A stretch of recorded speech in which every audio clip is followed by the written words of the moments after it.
Symmetry in Black is obviously, it's been out for a year, and Walk with Knowledge Wisely is one of my workout songs. Now, I might not be the most fit guy, but I've lost 17 pounds, dude, in the past 2.5 months. So, and it's just one of them songs that it just, it's hard, sludgy, and it gets me going when I'm at the gym working out. So, when we played in Albany last night, there was a lot of big dudes, and they were like, man, I work out the Crowbar all the time, pat me on the back. I'm like, hey, man, I'm 50 years old. I got a plate that I don't fucking bring. I ain't a girl, I ain't a pussy, but I'm kind of old. Since the album came out the past year, how do you sum up, how the fans react, how the critics react, how you thought the touring progressed? We worked our asses off. We've actually done, since the record came out, we did 1, 2, 3, 4, 5, 6, 7. It's our 8th tour. 3 in the U.S. and 5 in Europe and the U.K. And we're looking to go out in the fall. To answer the question, basically, I mean, we've been really overwhelmed. How positive the record was. Accepted. The reviews were all great. The fans all loved it. When I parted ways with Down, I was like, this album's got to be fucking killer. I told our engineer, Dwayne, I said, good is not acceptable. Everything's got to be great. And some songs take me 4 and 5 hours to sing, because I'll just go over and over and over, just trying to get every line, as good as possible. And all the hard work paid off. I mean, it's been a lot of people's top 10 lists. We've got great reviews everywhere. We even came in number 9 in Rolling Stone magazine's top 20 metal albums of 2014. Very cool. So that was a cool thing. And, it's been great. I mean, we tried to bring some new elements in, but keep it fresh, but keep it true to what Crowbar has always been about. So I think we accomplished that, When I interviewed you, I think we did a phone interview just before the album's coming out, and you had mentioned that you're 100% Crowbar. Yeah. Is that still holding true, at least for the foreseeable future? For the foreseeable future, I mean, at some point I'd like to do another Kingdom of Sorrow. That's up to Jamie, but he manages us, so we're in touch daily, pretty much. Now, is Jamie part of Kingdom of Sorrow as well? He's involved with that also. He's really, because I saw you guys 3 years ago at Mayhem, 3 or 4 years ago. See, if I was on tour, okay, Mayhem I was with. Yeah, on Mayhem. What happens is they didn't do that much touring. The biggest tour we did was Mayhem. But a lot of the stuff, Kenny from Type O filled in for me because I was busy with that. Ozfest 2010. Yeah. It's been like that, where it's a revolving door. It's a true side project, but it's something me and Jamie collaborate on. But no, he's a huge part of it. I mean, even probably more so than me, just because, he'll be, okay, you want to fly up on such and such a date and do another record? I'm like, yeah, sure, great. And I'll get up there and he's got 300 riffs and I have 1. So what we do is he'll go, what do you think of this? And he'll show it to me and I'll be like, all right, what about? And he'll leave me alone and he'll be like, cool. He'll get on a computer or something or a phone and take care of some business. And he's like, just Kirkify it and come up with something else. So he'll come up with a riff and then I'll maybe change it put my twist on it, and then I'll write something off of it and come back and then go, what do you think of this? And he'll be like, all right, killer, we need 2 more riffs, let's keep this shit going. Sick. Wow. So it works well where a lot of times he'll have the initial riff and then I'll take it and build from there, and I mean, it's some of the stuff he has an entire song prepared, same as me. There's a couple of songs on the last record that I had prepared, and same thing with him, and then the other ones we work on together. But it's it's a true side project. That's the thing there's no, I mean, other than Jamie and I, and even I haven't been there for a lot of this touring because of the scheduling. So that's the thing is, now I'm free to do, of course, Crowbar at my own pace, and actually we're doing 34 shows in 37 days on this one. This is 12 in a row tonight, and I still got 6 in a row singing, So it's and I'm 50 fucking years old. Yeah. So it's not like we're taking, Right. If anything, I'm touring a lot more now than I was. It's just I do it on my own terms and the way I want to do it. And Robin, my wife, travels with me. She tour managers, does merch, helps with the meet and greet, all that type of stuff. So it lets me really work a lot more than I was working when Down was my main focus. Because it was, it was difficult with Down, where if Philip would say, look, fellas, I want to take 6 months off, and then I'd be scrambling trying to get something together with Crowbar to do something to keep money coming in, When I talked to you on Mayhem for Kingdom of Sorrow, you had mentioned that you like to keep busy, and you always like to do stuff. So yeah, I mean that was around that time too. I had just come we had done, I think, that was 2011. Yeah, so Seven of Wicked Hand came out, so we had done I think we did 2 tours, and then I jumped straight with 2 weeks off. I jumped to Mayhem, which was 40 days long. Yeah. And then right after that, I had something with Down. So it was Crowbar, Kingdom, and Down all in a row. And that's when I started kind of losing it. I'm like, this is really a little bit too much, pushing it, because it's difficult. All 3 bands have different styles of music, so you have to really mentally, and as a musician, as a guitar player, a vocalist, whatever. For Kingdom, I do a lot of vocals as well, but you have to get yourself in I have to be in Crowbar world or Down world or Kingdom of Sorrow. I can't think of any of the other bands. I can only concentrate on this one. It just got that slight little difference to each one. Yeah, exactly. So it's kind of it's when it starts crisscrossing, we had Josta's solo band come out with Crowbar for some dates in Europe back in around 2012, and what we did was little by little, I'd come out and play one Kingdom song one night. Then the next night, we did 2 Kingdom songs with the rest of the band, and we built it up to the Summer Breeze Festival where Crowbar actually played, and then two or three bands later, Kingdom of Sorrow played a real show. We played with 3 guitar players. We had Steve Gibb as well. Really? He used to be with Crowbar, because he was the other guitar player in Josta solo band. So when we did Kingdom, Steve had played guitar on a couple of Kingdom tours as well, and it was kind of when we did Summer Breeze, we had 3 guitars, so it was pretty fucking killer. That's cool. And we kind of just built it up. It was Jesus, here I am. Jamie's don't worry, man, I'm gonna have everything's gonna be fine. You do your Crowbar show and then you just lay down, relax. You got 2 hours. So I had a couple of beers or whatever, tried to really take it easy and do a killer Crowbar show, and then stop, and then drink water and maybe eat a little something and kind of just lay down and chill. And about 45 minutes before we went on, kind of get my head together and go, okay, I got to go over all the Kingdom shit now. It's a lot of shit to remember, man. Music. As far as all the guitar riffs and the lyrics, to all them fucking songs. So you always got something going on, and guys like yourself and Phil. Phil last year he put out a solo shit. It's got Super Joint out, Down touring. I don't know how you guys keep it all together, man. It's I have a hard time remembering what I have. That's how I am. Yeah, that's why it's working for me better, really, to be doing just Crowbar. It's I can map out. We map things out, and we've already got a lot of the rest of the year, not confirmed, but kind of mapped out, loosely mapped out. Or U.S. touring or European touring? European, we go home for 17 days, I think, and then we leave for about 18 days to Europe. And then we have some time off. We have a show in New Orleans on Crowbar and Godor, and then at House of Blues, so that ought to be awesome. Wow, nice. And then we're doing Phil's House School Horror Fest this year in San Antonio. And we're working on a tour around that right now that we can't talk about yet, but it'll be killer if it happens. Cool. And looking to go to the UK in December, so we kind of got our year mapped out. But when we get home from Europe, we're home for such a short period of time. After this one, we probably rehearse once, maybe. Yeah, right. We've done a lot of fucking shows. So that'll be more just relaxed family time, summertime, enjoy ourselves for a couple of weeks, and then get back to work. But when we get back from Europe in early August, we need to really try to write the majority of the record between then and the time we hope to go out. So 2016, we'll see more. Yeah, definitely. Just to get ready for it today, I was watching the video for Symmetry in White.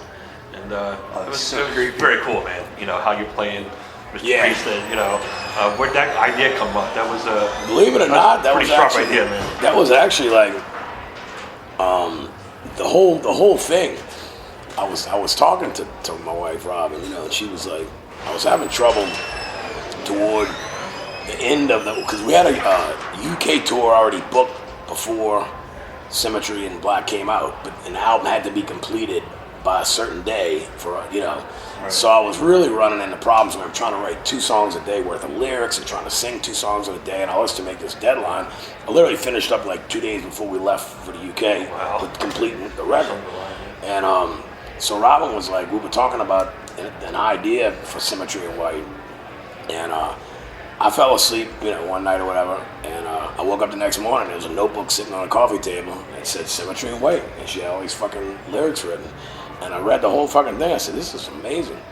And I'm like, I let her sleep in. She woke up. I'm like, you wrote this last night? She's like, yeah. I'm like, geez, this is fucking great. She goes, oh, I hope it's okay. I'm like, no, it's really. She goes, you know, if you think it's all right to use. I said, no, I'm doing that song today. I said, I started listening to the music, and I'm like, oh, this will work perfectly. So that's where the title Symmetry in Black came from as well. I'm sitting here looking through lyrics and song titles, and I'm like, you know what? We got a song called Symmetry in White. I'm like, what about, I think Symmetry in Black would be a good album title. And I still call it an album. It's a CD. But, I still call it. Exactly. I still get vinyl. So. Yeah, but anyway, so when it came time for the video, she really came up with the idea of it all, you know. And, that was cool. Yeah, I thought it was that's cool. really cool, man. Yeah, because, you know, it's such a doom and gloom type song, you know, very sludge, very doom, and well, it's really kind of like religious almost feel to it, you know. It's kind of like loosely based on like the. I mean, I grew up Catholic, you know. I don't really still follow it as far as going to church or whatever. Right. But it's kind of loosely based on Our Lady of Fatima thing, where she saw these visions. She appeared to these kids in Italy, I think, or something, like 3 young kids back in like the early 1900s, and she had these visions of like, you know, the Holocaust and World War II and the whole, you know, like hell and the end of the world. Like these kids saw these visions or whatever. So it's really kind of like about, say, you know, it's loosely based, like I say, on Our Lady of Fatima, like, you know, being a prophet, so to speak, as to what's coming in the future. Yeah. You know, and so we kind of said, it's kind of, you know, I've always found, growing up Catholic, and I'm still Christian in the sense that I believe in God, everything, but I'm not going to church. But I always, growing up as a kid, it's like they tried to scare you with all of the, like all the Catholic statue, you know, the whole, all of this, it's creepy. It's, I mean, being in a church by yourself is scary. You know, it's like they literally tried to scare. What do you mean? Right, scare the hell out of you. So we're kind of like, let's kind of make it weird and creepy and, you know, kind of, nothing sacrilegious at all, but let's just kind of make it kind of dark and weird or whatever. Cool. No, we had fun making it, man. It was really cool. She's got a little cameo as a nun, which is kind of funny. Yeah. You know. One of the other songs that I actually am embarrassed because I didn't know about it, but I was going through some stuff and I listened to Equilibrium, and Dreamweaver is a very, very cool cover. But for the first time just this weekend, I found out that you did No Quarter on the self-titled album. Yeah. I missed that, you know, somehow. We've been doing it live. It's amazing. Really? The live version's so much better because we haven't done it. I haven't even done it. Tommy's been with me, our drummer, for 11 years now. We haven't even done the song. I haven't done it since the 90s. And we kind of redid it the way, like, say I want to do it today. It's a little different vocally, and there's a lot more harmonies. It's a lot darker sound than it. So we've been doing it live, and people have been loving it, man. One of the things I dig about it, and, you know, a lot of bands, when they do cover songs right, is that they do the Crowbar version of Led Zeppelin's No Quarter. Right. They don't do it word for word, note for note. And like, it was a whole new spin, and I must have listened to it like 5 or 6 times just this weekend because it was so different. You know? Oh, that's cool. Thanks. I really dig. Are you playing that in this set list? Cool. Yeah, it's become like one of our favorite ones. It's got a real eerie vibes. My whole thing with that song, people are like, you know, back when I did it, it's like, you know, why did you pick No Quarter? Of all the songs, why did you pick No Quarter? I'm like, well, that was like my favorite part of the Led Zeppelin movie. Right. The fucking Song Remains the Same. Like, you know, each guy had his own like dream sequence thing with John Paul Jones, like in the graveyard, playing the big pipe organ and all that shit up in the cathedral. Yeah, exactly. It was all creepy and eerie, and the song's got that feel to it. You know, so I was kind of like, that was always, I'd go, you know, every Friday night or whatever, a midnight movie with my friends, we'd go get drunk or whatever, and go, they play Led Zeppelin. Yeah, you know. That and Rocky Horror, like that was I've been that a couple times, but Zeppelin, this one theater out by the lakefront, had it, I mean, for years, every Friday and Saturday night or whatever, at midnight. You know, they have the regular movies during the day, and at midnight would be like, one theater would have Rocky Horror every weekend, one would have like Zeppelin. So I've probably seen it 50 fucking times, you know. And then, but that was always my favorite part of the movie. That's cool. PJ is a guitar player, and I know that he follows everything that you've ever done. Oh my God. I was like 11, right? And when I first heard Oddfellows. Really? That was the first introduction to Crowbar that I was given. And, you know, I hung out with a bunch of older guys, you know, and I loved that album. But one question I absolutely have was, of all the Iron Maiden songs, what drug you to Remember Tomorrow? We used to do that in my cover song band. We had originals too and all, but Victorian Blitz, we'll call back when I had long hair in the 80s. And we started in like 84. Victorian Blitz? Yeah. Very cool. Yeah, we did like, you know, we were like a faster version because we started with like Maiden and Priest and Saxon and Motorhead and early Twisted Sister, you know, like stuff off You Can't Stop Rock and Roll, shit like that. And then we moved in, you know, then we discovered like, you know, Metallica, and so we did a lot of Metallica, some Anthrax, and you know, a lot of the thrash stuff and all. And, but Remember Tomorrow was one of the first made. So we did that, and we did Phantom of the Opera. We nailed Phantom of the Opera. Oh my God, because that's got that one. We did it like super fast. It's on YouTube actually. Victorian Blitz. I just love the Remember Tomorrow cover because it was so Crowbar. And like it's funny because like I'll talk to my friends, you know, and when we're comparing music, like it's a description. It's officially a description. Like, oh, it's so Crowbar. You know, it's like it's got like that low and slow, like that nice tone, man. Tune low, play slow. Yeah, yeah, it's so sick, man. Like, very cool. Huge fan of Down too, man. Like, Nola was like on repeat from when it came out to Christ, even about a month ago, you know. It's definitely a real classic record. You know. One of the shows that I just loved was Rock on the Range, and I was with Down. And it was cool because we were able to photograph the entire set. And, that's awesome. You guys just fucking tore it up that day, man. I mean, is that what Anthrax played too? Anthrax played, yeah. So I remember I woke up and I'm like, oh fuck. And Phil's, you know, wife, basically Kate, was like, "What's wrong, Kirk?" I said, "I got body aches. I feel like I'm about to go shit. I might throw up. It's like a stomach virus, flu type thing." And she's like, "Are you?" I'm like, "Yeah." She's like, "Oh my God!" So they feed me all this medicine and all this shit. It was hot as shit that day. And I ended up like, finally, like about 30 minutes before we went on, you know, I was throwing up shit and fucking drinking all these emergencies and taking all these fucking you know. And I just ended up pounding some beers and drinking a bunch of water. And finally, about a half hour before we went on, I started feeling kind of normal. And then when I got up there, kind of fever kind of broke. That happens a lot. That happened to me in Moscow. I started getting really, really sick back in February because we did 26 shows in a row in Europe, Eastern Europe, and Russia, including like playing Munich and flying out early the next morning to Moscow, driving 2 hours to the venue, playing that night, taking an overnight train to St. Petersburg, Russia, playing a show, getting up at 3 o'clock in the morning, taking a super early, like 6 a.m. flight from St. Petersburg to Moscow, Moscow to JFK to fucking New Orleans. And when we got to Moscow, But that doesn't happen. You're a rock star, man. You guys got it easy. You Oh, got it's an great, easy kick life, man. Come on. Yeah, maybe from fucking Taylor Swift or something.